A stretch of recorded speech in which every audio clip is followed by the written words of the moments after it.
Okay, so let's go ahead and get into the pelvic care tip of the day.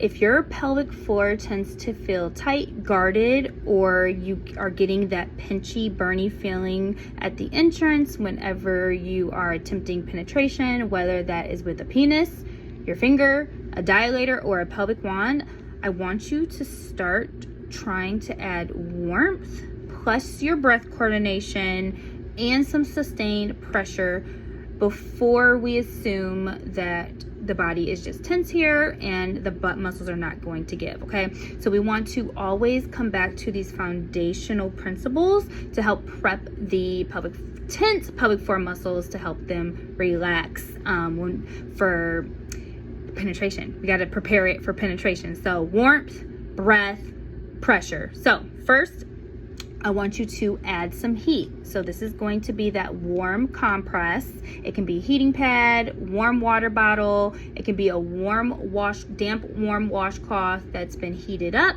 You can literally place it over the perineum area, or you can place it into your underwear. Again, I have my warm treatment table here, so I can, if you want, you can request for me to turn that on so that your pelvic floor muscles can soften. And I also want you to remember the research behind this. So warmth is going to help increase blood flow to that area and give those tense muscles a little help softening. After we do that, we want to aim for 10 to 15 minutes minimum of a warm-up for those tissues, and then you'll be ready to insert your finger, the dilator, or the pelvic wand, whatever you're using for that moment, and we're going to pair it with breath. So here, this is where we're going to take that deep breath in. 4 seconds, belly fills with air, and then we slowly exhale and gently bear down. So we're doing that reverse Kegel. We're pushing down, acting like we are pushing out a poop.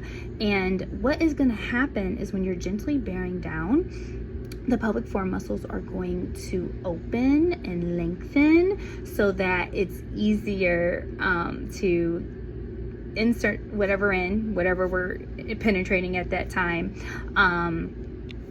Also exaggerate it. So with that exhale, I want it to be audible. I want you to hear it yourself. So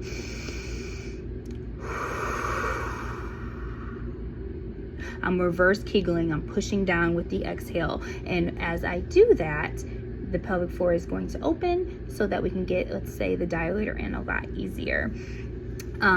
Doing this is going to give those muscles a chance to practice lengthening versus automatically tightening whenever something tries to get near it or go in.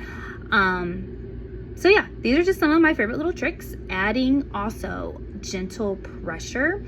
So when we're in session together, I will be doing this by placing, let's say, my hand under your glute to provide you an anchor and some support on the opposite side, and then also using my finger internally to hit both sides to help to let the fascia and those muscles let go and release.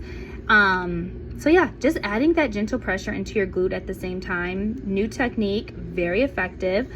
Sometimes your body needs that extra touch or that pressure as a tactile anchor to help it figure out where it needs to soften. A lot of us are disconnected from the belly button down. So with that tactile pressure, it gives your body a cue like, okay, this is where I can let go. This is where she's targeting my pelvic floor muscles. So remember, warmth, breathe, open, add a little stabilization pressure. So yeah, that is the pelvic care tip of the day. Let me know if you have any questions.